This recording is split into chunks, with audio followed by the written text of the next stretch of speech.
Hello everyone, welcome to the YouTube channel of exam hunter. आज के video में हम लोग इंटरनेशनल करंट अफेयर्स के पार्ट 2 को डिस्कस करेंगे। पार्ट 1 का वीडियो कल अपलोड हो गया था। और इससे पहले वीडियो शुरू करने से पहले अगर आप लोग हमारे टेलीग्राम चैनल को ज्वाइन करना चाहते हैं तो डिस्क्रिप्शन बॉक्स में आपको टेलीग्राम चैनल का लिंक मिल जाएगा, जहाँ पर हम रेगुलर आपको अपडेट करते रहते हैं करंट अफेयर से रिलेटेड या जो भी आपके एग्ज़ाम से रिलेटेड जो अपडेट्स हैं, एमसीक्यू क्वेश्चन है, उस ग्रुप में हम अपडेट करते रहते हैं। तो आप हमारे टेलीग्राम चैनल को भी ज्वाइन कर सकते हैं। तो चलिए हम आज का सेशन शुरू करते हैं। तो देखिए, सबसे पहले है आज ये चागोस आइलैंड, ठीक है, बहुत इंपॉर्टेंट है, ठीक है। और देखिए बीपीएससी का अगर आप देखेंगे ना, क्वेश्चंस क्या है ना, जो करंट अफेयर्स के पूछती है, तो वो आपको इंटरनेशनल इवेंट हो गया या आपको इंडिया का फॉरेन पॉलिसी से रिलेटेड कुछ क्वेश्चंस हो गए, तो इन सब पे क्वेश्चंस है ना, उनका बहुत ज़्यादा रहता है, ठीक है। तो इसलिए हम लोग इन सारी चीज़ों को हम लोग डिटेल में डिस्कस कर रहे हैं। तो देखिए चागोस आइलैंड, तो ये चागोस आइलैंड न्यूज़ में इसलिए था ना क्योंकि ये जो आइलैंड है ये आपका मॉरिशस को, इस आइलैंड को है ना यूनाइटेड किंगडम ने उसको सौंप दिया है, ठीक है। मॉरिशस यूनाइटेड किंगडम, ठीक है, और मॉरिशस के बीच इस आइलैंड को लेके क्या था, एक डिस्प्यूट था, विवाद था, ठीक है। मॉरिशस इस पे हमेशा से ही क्लेम करते आ रहा है कि ये जो टेरिटरी है चागोस आइलैंड, वो किसका है, वो हमारा है, ठीक है। और इससे पहले आपको क्या था ना कि international court of justice, United general assembly, इस सब ने इस बात के, मॉरिशस के बात को एंडोर्स किया कि ये जो टेरिटरी है वो बिलोंग करता है मॉरिशस को ही, ठीक है। तो यूनाइटेड किंगडम ने भी अब ये जो ग्लोबल जो लीगल ओपिनियन है, इस सारी चीज़ों को एक्सेप्ट करते हुए ये जो आइलैंड है, इस आइलैंड पे उसका जो स्वायत्ता था, उसका जो सॉवरेनिटी था, उसको उसने सौंप दिया है, किसको, मॉरिशस को, ठीक है। इसके कारण ये आइलैंड आपको न्यूज़ में था, ठीक है। और ये ब्रिटेन का आपको लास्ट अफ्रीकन कॉलोनी था। आप सब जानते होंगे कि ब्रिटेन क्या है, कॉलोनियल पावर था, है ना। उसके अलग अलग जगहों पे उसके टेरिटरी हुआ करता था जिस पे उसका कंट्रोल होता था, ठीक है। तो ये ब्रिटेन का आपको लास्ट अफ्रीकन कॉलोनी था चागोस आइलैंड, ठीक है। तो ये चागोस आइलैंड अब किसको सौंप दिया है ब्रिटेन ने आपको, ये आपको सौंप दिया है मॉरिशस को, ठीक है। तो इसमें आपको एक और जानकारी आपको जाननी चाहिए कि यहाँ पर एक मिलिट्री बेस है, ठीक है, जिसका नाम है आपको डिएगो ग्रेसिया। ये बहुत इंपॉर्टेंट मिलिट्री बेस है, ठीक है, जो आपको, जिस पे आपको किसका कंट्रोल है, आपको यूएसए का कंट्रोल है, ठीक है। ये जो मिलिट्री बेस है ना डिएगो ग्रेसिया में, ये आपको यूएसए का मिलिट्री बेस है, ठीक है। तो इस एग्रीमेंट के तहत ये निर्धारित हुआ है कि ये जो डिएगो ग्रेसिया का जो आपको मिलिट्री बेस है, ठीक है, वो उसका जो कंट्रोल है वो आपको यूनाइटेड किंगडम के पास ही रहने दिया जाएगा, ठीक है। हुआ ये था कि ये जो डिएगो ग्रेसिया था उस पे आपको यूनाइटेड किंगडम ने उसको यूएसए को लीज पे दे रखा था, ठीक है। तो इस व्यवस्था को मेंटेन करते हुए, ठीक है, यूके ने बोला मॉरिशस को कि हम आपको चागोस आइलैंड तो पूरा दे रहे हैं, लेकिन आप हमको ये जो डिएगो ग्रेसिया का जो मिलिट्री बेस है, ठीक है, वो उसका कंट्रोल आप हमारे पास रहने दीजिए। उसके लिए हम आपको जो लीज अमाउंट है वो हम आपको पे करेंगे, ठीक है। तो ये आपको चागोस आइलैंड से रिलेटेड आपको जानकारी था जो आपको जानना चाहिए। सबसे पहले यूनाइटेड किंगडम उसको किसको दे दिया, मॉरिशस को दे दिया। ये ब्रिटेन का क्या था, लास्ट अफ्रीकन कॉलोनी था। वहाँ पे एक मिलिट्री बेस है जिसका नाम क्या है, डिएगो ग्रेसिया, ठीक है। बिलोंग किसको करता है, वो यूएसए को बिलोंग करता है, ठीक है। और उसको लीज किसने दिया था, यूके ने लीज दिया था, ठीक है। तो ये आपको चागोस आइलैंड के बारे में सारी जानकारी जाननी चाहिए, ठीक है।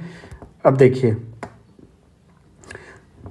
UN commission on crime prevention and criminal justice, ठीक है। UN commission on crime prevention and criminal justice का 34th सेशन कहाँ पे हुआ था, 34वां सेशन कहाँ हुआ था, आपको वियना में, ठीक है, ऑस्ट्रिया, ठीक है।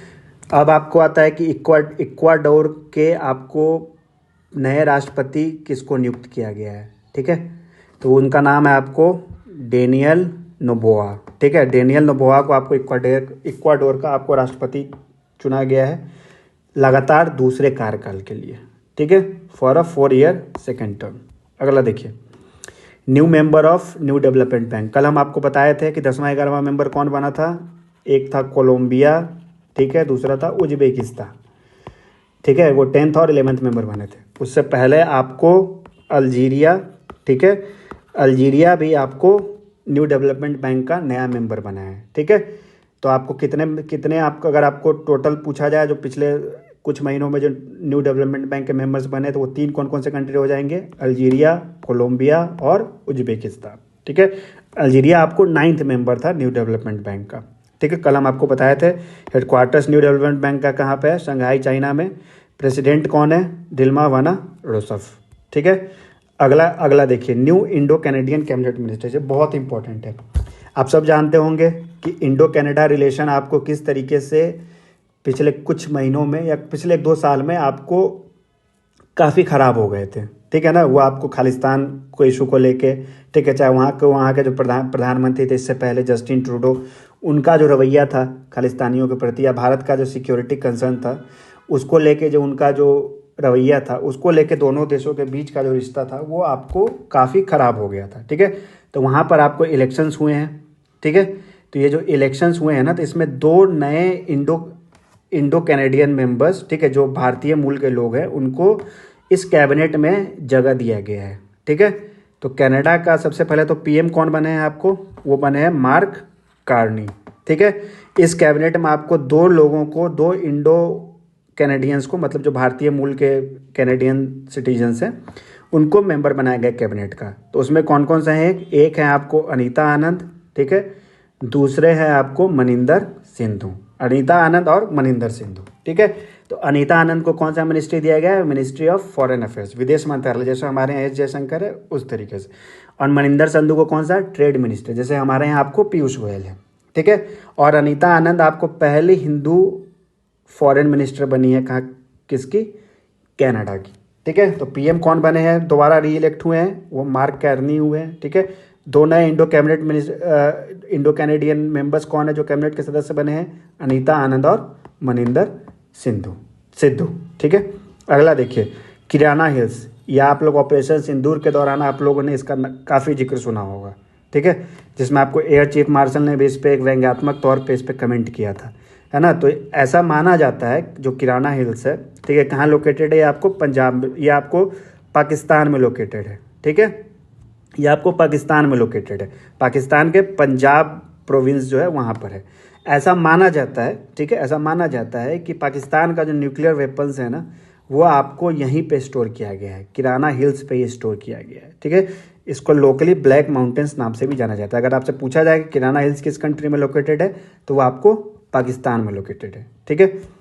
अगला देखिए, वर्ल्ड रेड क्रॉस डे 2025, ये कब मनाया गया? 8 मई को। थीम क्या था? Keeping humanity alive. अगला देखिए, यूएस यूक्रेन मिनरल डील, जैसा कि हम आपको कल बताए थे, है ना, कि अभी जो यूक्रेन की जो नई प्रधानमंत्री बनी है, उनका किस तरीके से इस मिनरल डील को साइन करवाने में एक इम्पॉर्टेंट रोल उनका था, ठीक है। तो ये अकॉर्ड कहाँ पे साइन हुआ? ये डील आपको हुआ वाशिंगटन, यूएसए में आपको ये साइन हुआ, ठीक है। उसके बाद देखिए, आपको जो कुछ बेसिक जानकारी जाननी चाहिए। सबसे पहले तो आपको इसमें आपको ये पूछा है कि यूएस यूक्रेन मिनरल डील कहाँ साइन हुआ, तो आपको ये वाशिंगटन में साइन हुआ है, ठीक है। या आपसे ये पूछ सकता है कि यूक्रेन ने किस कंट्री के साथ मिनरल डील साइन किया, इस तरीके से, तो किसके साथ किया? यूएसए के साथ किया। तो आपको जो थोड़ा बेसिक जानकारी जाननी चाहिए, आपको ये बता दें कि जो यूक्रेन है, ठीक है, जैसे हम आपको कल क्या बताए थे कि रेयर अर्थ मेटल का वहाँ पे लार्ज डिपॉजिट्स पाया जाता है, ठीक है।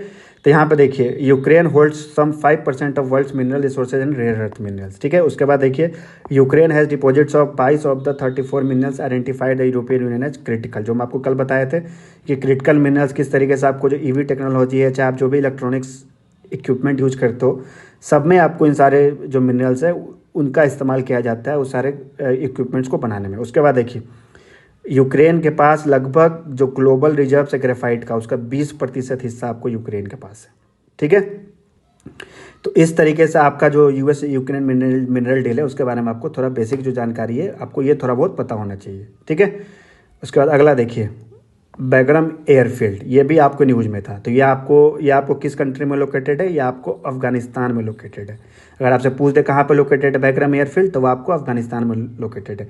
ये न्यूज़ में क्यों था? ये न्यूज़ में ये इसलिए था क्योंकि यूएस के प्रेसिडेंट डोनाल्ड ट्रंप जैसे वो क्लेम करते रहते हैं हर चीज़ों के लिए, यहाँ पे भी उन्होंने ये क्लेम कर दिया कि चाइना ने इस एयरफील्ड पर क्या कर लिया है? कब्जा कर लिया है, ठीक है। तो आपको सीधा जानना है कि बैग्राम एयरफील्ड कहाँ लोकेटेड है, तो वो आपको अफगानिस्तान में लोकेटेड है, ठीक है। अगला देखिए, वर्ल्ड प्रेस फ्रीडम डे। ये कब मनाया जाता है? ये आपको 3 मई को मनाया जाता है। 3 मई को मनाया जाता है। थीम क्या था?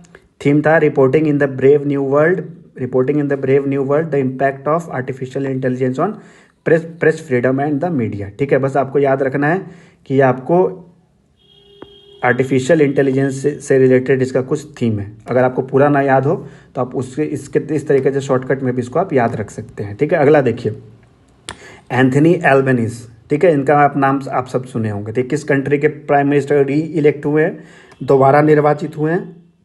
तो ऑस्ट्रेलिया के। ठीक है, ऑस्ट्रेलिया के ये प्राइम मिनिस्टर दोबारा री इलेक्ट हुए हैं, दोबारा निर्वाचित हुए हैं। ठीक है, और ये 2004 के बाद फर्स्ट पीएम है जिनको री इलेक्ट किया गया है। इनका टेन्योर कितना होगा? 3 साल का होगा। किस पार्टी को बिलोंग करते हैं? लेबर पार्टी को बिलोंग करते हैं। और आपको यहाँ पर ऑस्ट्रेलिया के बारे में एक और जानकारी जाननी चाहिए कि ऑस्ट्रेलिया उन कुछ चुनिंदा देशों में से है, ठीक है, जहाँ पर जो वोटिंग है ना, क्या है, वो कंपलसरी है। ठीक है, आपके ऊपर आपको वोटिंग है ना, मैंडेटरी है वहाँ पे। अगर आप 18 साल से ऊपर हो तो आपको वोट वहाँ पे करना ही होगा। ठीक है, तो ऑस्ट्रेलिया उन कुछ चुनिंदा देशों में से है। अगला देखिए, AFD। ठीक है, AFD क्या है? आपको एक जर्मन का पॉलिटिकल पार्टी है। ठीक है, जर्मन का क्या है? आपको ये एक पॉलिटिकल पार्टी है जिसको वहाँ की सरकार ने right wing extremist party declare किया। ठीक है, आपसे पूछा जाए कि AFD पॉलिटिकल पार्टी किस कंट्री को बिलोंग करती है, तो आपको किसको बिलोंग करती है? जर्मनी को बिलोंग करती है। बस आपको इतना याद रखना है।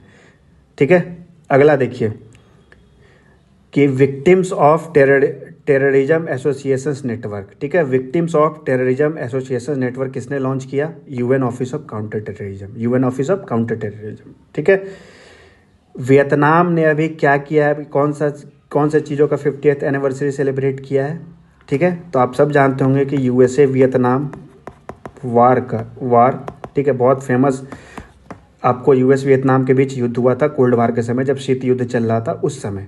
ठीक है, तो आपको 50वां सालगिरह मनाया है वियतनाम ने उस US वियतनाम वार के ख़त्म होने का। ठीक है, और उसको उन्होंने किस तरीके से सेलिब्रेट किया है? The victory of faith. ठीक है, ये USA वियतनाम वार आपको इसलिए फेमस है क्योंकि USA के तमाम कोशिशों के बावजूद, ठीक है, USA वहाँ पर खास सफलता हासिल नहीं कर पाया है। ठीक है, तो इसी चीज़ को सेलिब्रेट करने के लिए उस वियतनाम वार जो ख़त्म हुआ था, ठीक है, 1975 में, उसको ख़त्म करने के लिए वियतनाम आपको किस तरीके से किस नाम से सेलिब्रेट कर रहा है? The victory of faith.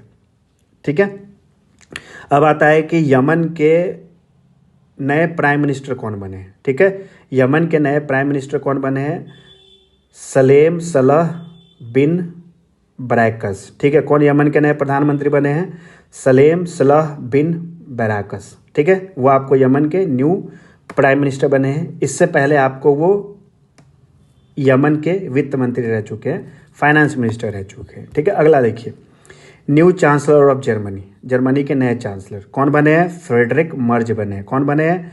Friedrich Merz बने हैं। ठीक है, जर्मनी के पार्लियामेंट को किस नाम से जाना जाता है? बुंडस्टैग के नाम से जाना जाता है। ठीक है, बुंडस्टैग के नाम से जाना जाता है जर्मनी के पार्लियामेंट का। ठीक है, और ये आपको वर्ल्ड वार 2 के बाद से आपको जर्मनी के 10वें व्यक्ति हैं जिनको चांसलर के तौर पे नियुक्त किया गया है। ठीक है, कौन बने हैं? फ्रेडरिक मर्ज बने हैं।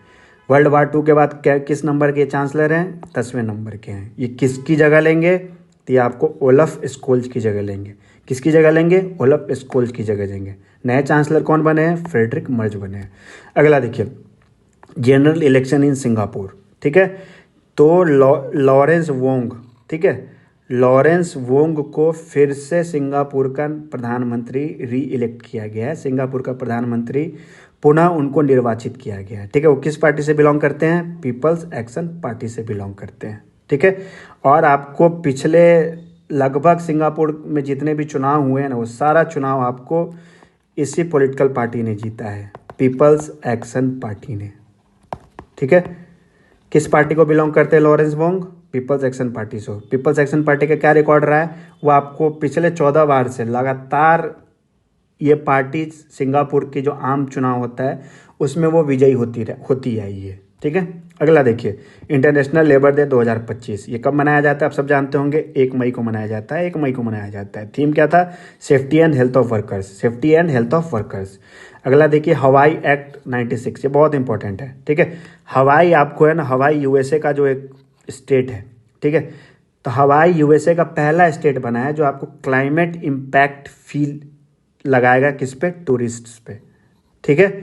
क्लाइमेट इम्पैक्ट फी लगाएगा किस पे, टूरिस्ट पे, ठीक है। जिसको ग्रीन फीस के नाम से भी जाना जाता है, जिसको ग्रीन फीस के नाम से भी जाना जाता है। तो इसका मतलब क्या था कि टूरिज्म के कारण जो टूरिज्म के कारण जो आपको क्लाइमेट चेंज पे जो प्रभाव पड़ता है, ठीक है, उस चीज़ से लड़ने के लिए आपको ये हवाई आपको ये क्लाइमेट इम्पैक्ट फ़ी को लेके आया है, ठीक है। और ऐसा करने वाला वो यूएसए का पहला राज्य बन गया है, ठीक है।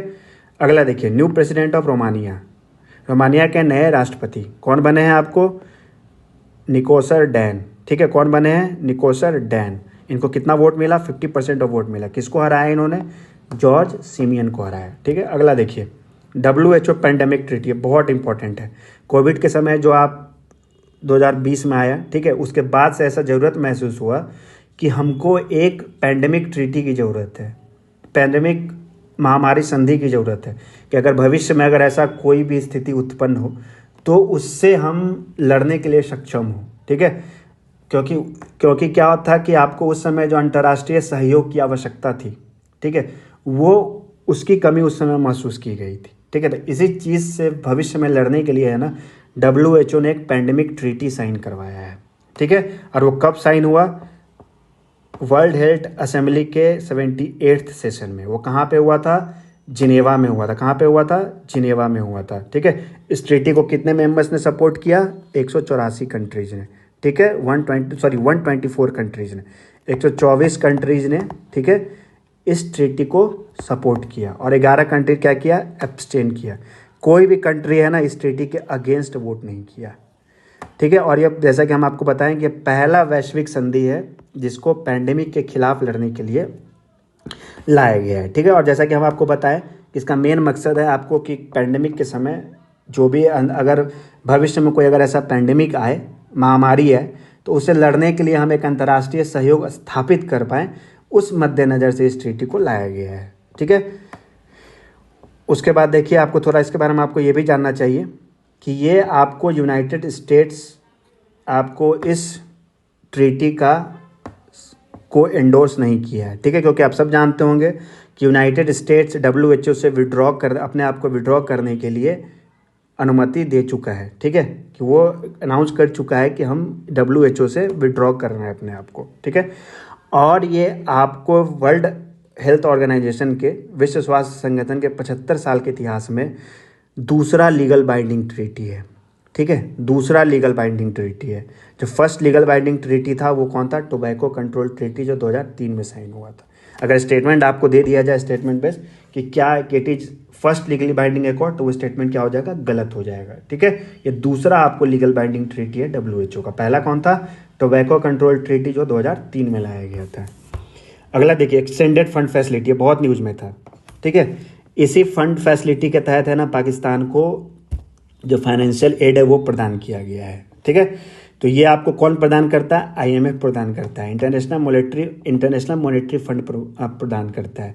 इसी के तहत आपको सितंबर 2024 में 7 बिलियन का फंड IMF ने एग्री किया कि हम पाकिस्तान को उसके जो फाइनेंशियल कंडीशन है उससे लड़ने के लिए, या उसके जो आपको फॉरेक्स क्राइसिस है, जो विदेशी मुद्रा का क्राइसिस है, उससे डील करने के लिए हम आपको 7 बिलियन का फंड मुहैया कराएंगे, ठीक है।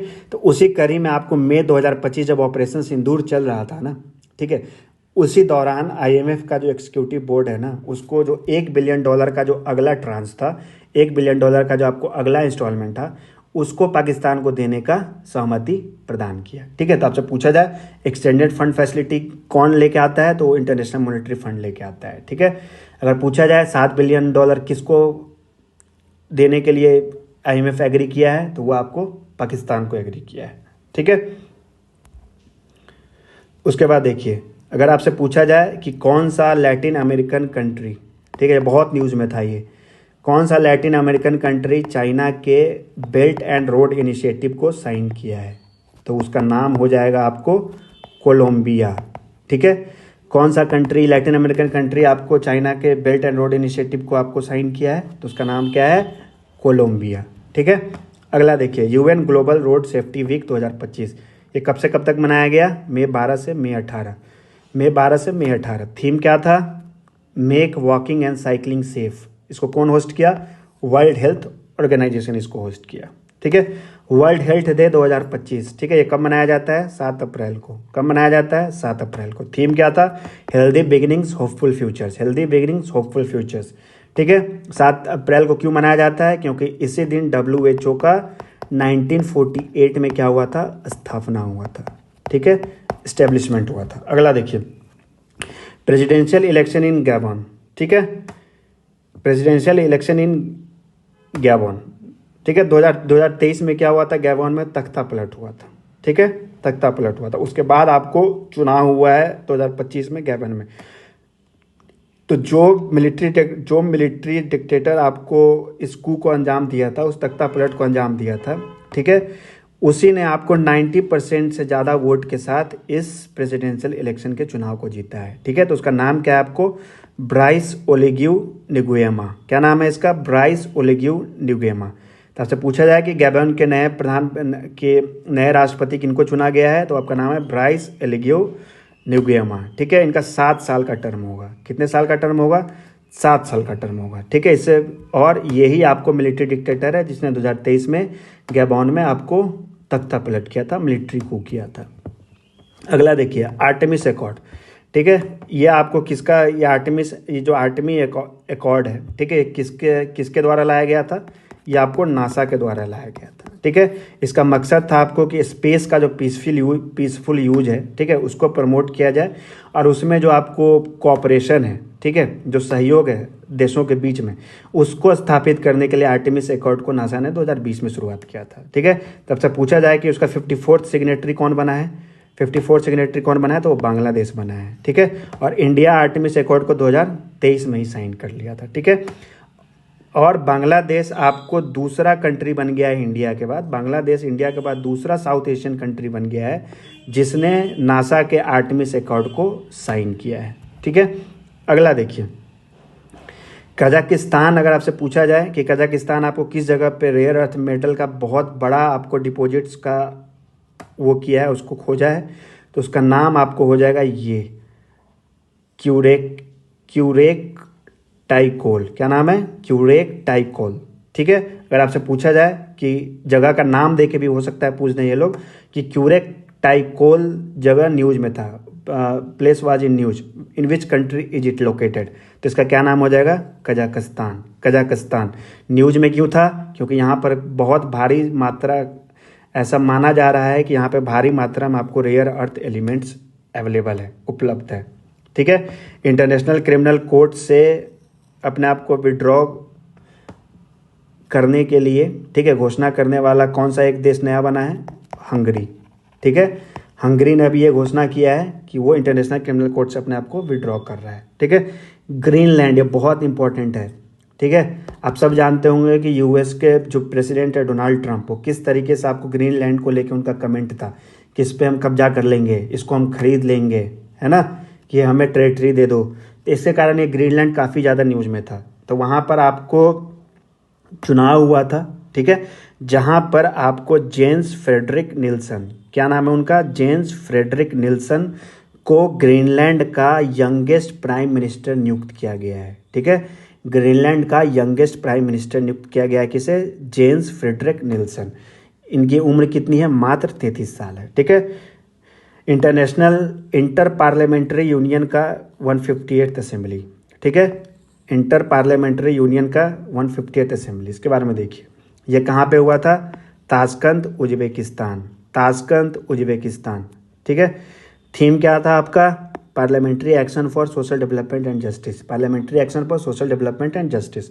इंडिया को किसने रिप्रेजेंट किया, जो हमारे स्पीकर ऑफ लोकसभा है ओम बिरला, उन्होंने रिप्रेजेंट किया। ठीक है, पार्लियामेंट्री या फेडरल इलेक्शन इन कनाडा। ठीक है, जो हम आपको बताएं कि वहाँ पे पीछे जो हम बताएं कि न्यू इंडो कैनेडियन जो मेंबर्स को कैबिनेट का सदस्य बनाया गया है, ठीक है। तो वहाँ पर आपको कनाडा में क्या हुआ, 343 मेंबर्स के जो हाउस ऑफ कॉमन्स है उसका चुनाव हुआ, ठीक है। तो यहाँ पर आपको जो मार्क कैर्नी के जो लिबरल पार्टी है, ठीक है, मार्क कैर्नी के जो लिबरल पार्टी है उसने फिर से चुनाव जीता, ठीक है। तो मार्क कैर्नी किस पॉलिटिकल पार्टी से बिलोंग करते हैं, लिबरल पार्टी से।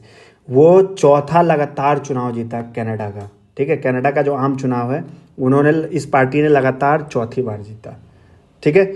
और इस इलेक्शन में किसी भी पॉलिटिकल पार्टी को क्या हुआ, अपने दम पे मेजोरिटी नहीं आई है, ठीक है। और आपको ये भी जानना चाहिए कि जस्टिन ट्रूडो के जब मार्च 2025 में, ठीक है, मार्च 2025 में जस्टिन ट्रूडो ने रेजिग्नेशन दिया था, ठीक है।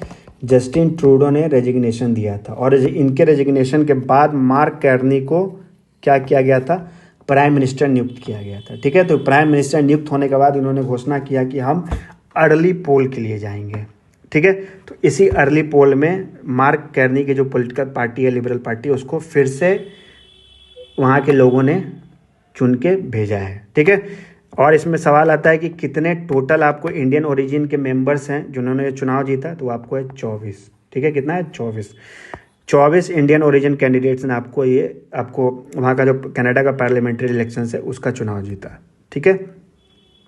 ये बहुत इंपॉर्टेंट है, कालुस स्क्वाब, ठीक है। आप सब लोगों ने वर्ल्ड इकोनॉमिक फोरम का सुना होगा, ठीक है ना।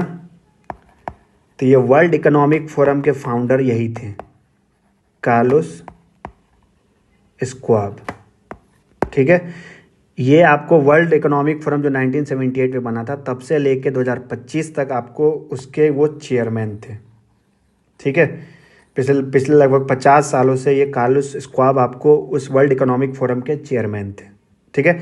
तो उन्होंने उससे इस्तीफ़ा दे दिया है, ठीक है। और उनकी जगह पीटर बारबेक लेटमाथे, ठीक है, पीटर बारबेक लेटमाथे को इंटरिम चेयरमैन नियुक्त किया गया है, ठीक है। आपको ये जानना है कि कालुस स्क्वाब आपको किससे रिलेटेड थे, वर्ल्ड इकोनॉमिक फोरम से रिलेटेड थे, ठीक है। उसके वो चेयरमैन थे जिससे उन्होंने क्या किया है, इस्तीफ़ा दिया है, ठीक है। उसके बाद देखिए चाइना क्या किया है। आपको अगर आपसे क्वेश्चन पूछा जाए कि कौन सा कंट्री रेयर अर्थ एलिमेंट्स के एक्सपोर्ट पे बैन लगाया है, तो उसका नाम क्या है आपको, चाइना, ठीक है। क्या नाम है उसका, China implemented export restrictions on 7 rare earth elements, ठीक है। और आपको जो इंटरपोल है, ठीक है, उसका जो कमिटी है, कमिटी ऑन गवर्नेंस, ठीक है, इंटरपोल के कमिटी ऑन गवर्नेंस को लीड करने के लिए किस कंट्री को चुना गया है, वो आपको यूएई को चुना गया है। किस कंट्री को चुना गया है, यूएई को चुना गया है। यूएई आपको अब इंटरपोल के जो कमिटी है, जिसको नया कमिटी गठन किया गया है, कमिटी ऑन गवर्नेंस, ठीक है, उसको यूएई क्या करेगा, अब लीड करेगा, ठीक है। तो आज इंटरनेशनल करंट अफेयर्स में हम लोग इतना ही डिस्कस करेंगे, इसका लास्ट पार्ट है, ठीक है। अब बहुत कम बचा हुआ है, उसको हम कल के वीडियो में आपके साथ उसको हम कंप्लीट कर देंगे, ठीक है। इंटरनेशनल ये सब चूँकि ज़्यादा न्यूज से क्वेश्चन पूछा जाता है, ठीक है, इसलिए हम उसको आपको काफ़ी डिटेल में करा रहे हैं। इसके बाद से हमारे पास जो थीम्स है वो आपको लगातार आसानी से वो सारा चीज़ कंप्लीट होता चला जाएगा, ठीक है। तो हम आपसे फिर कल के वीडियो में मिलते हैं, तब तक के लिए टेक केयर। होप करते हैं आपकी तैयारी अच्छी चल रही होगी। फिर हम आपको कल के वीडियो में मिलते हैं, ठीक है। Thank you so much.